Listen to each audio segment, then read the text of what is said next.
Hello everybody and welcome back to another video. Now this one I'm talking about the work that I've done to my Hornby Peckett W4. Now it started out life as a Huntley and Palmer's example, much like the one on the screen.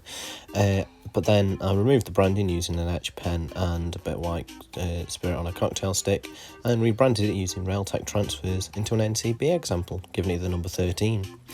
The next thing I did was I applied a light grey wash over it. This is just acrylic paints that I just mixed up. It's a really light shade of grey, too light really, but it works well as an initial base for the weathering. Wiped that off with a cotton bud.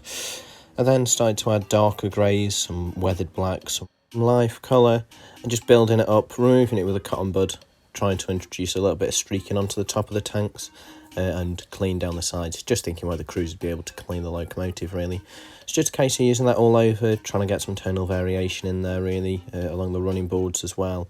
Smokebox door splashes were also done as well, along with adding a little bit of rust on the front of the smokebox with a little bit of ash, as you can see here. Just some typhus corrosion with some Humbrol and then some Tamiya rust powders going on. The rusty parts of the locomotive are the smokebox door and part of the cab, and also part of the tanks I think as well. But these were done using different amounts of each rust powder, just so there's a bit of tonal variation, showing that some parts are newer, some parts may be under more stress on the smokebox, things like that. Just makes it up a little bit. You can see that it's branded NCB on one side. I removed the branding on the other side, and that was just because I wanted it to represent two parts of the locomotive's life, one where it was in NCB ownership and one when it was in Heaton Colliery Light Railway ownership, so it wouldn't have been branded. I also added some Narrow Planet or Light Railway stores, depending what they go by now, etched number plates, X-Works plates, so they just elevate the model a little bit more, along with some oil cancel on the running board, just mixing the locomotive up a little bit more. You can see it got fitted with KD couplings. I repainted the buffers and added some grey splodges onto that, just so the locomotive looks a little bit more worked. I also started to wear away some of the paint from the handrails, along the front and along the sides, just so that we've got a little bit more variation in the colour of those, and also they were the first bits of paint to be worn away by locomotive crews and things like that. So this locomotive really finished, well, nearly finished I suppose. Not quite happy with the way that I've done the chassis, but I'll have a look at that another time when I get an airbrush, as currently mine's broken. But all in all, I'm quite pleased with how it looks. I think it's really pretty from the front end, along with the shunting tool that I added, which is actually just part of a paper clip. I think it just adds a little bit more to the locomotive. It's got a crew in there as well, they're just dapple crew. Just brings it to life a little bit more versus the stock example, I think.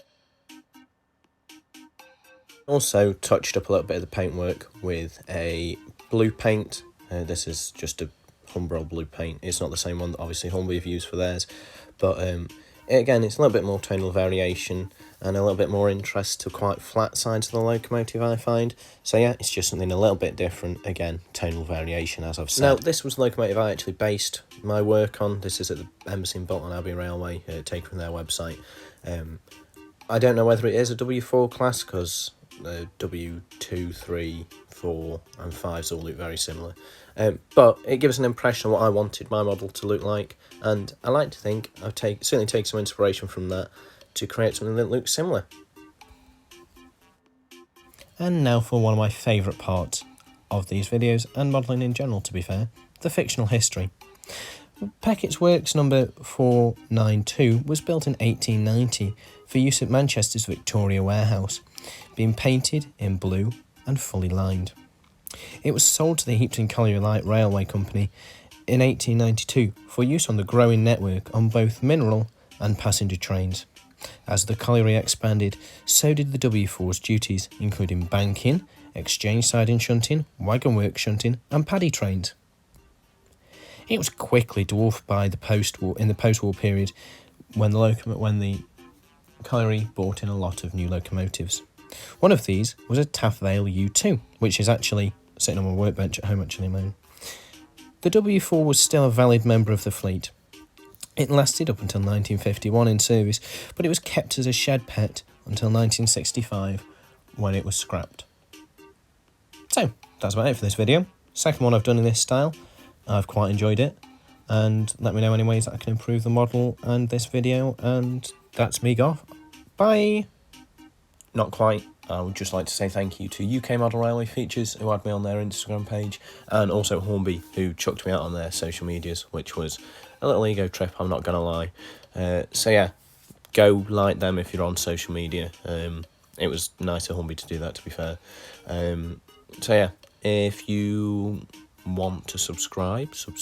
If you want to follow me on Instagram, follow me on Instagram. It's a free country, you can do whatever the hell you like. I'm going to go, so bye.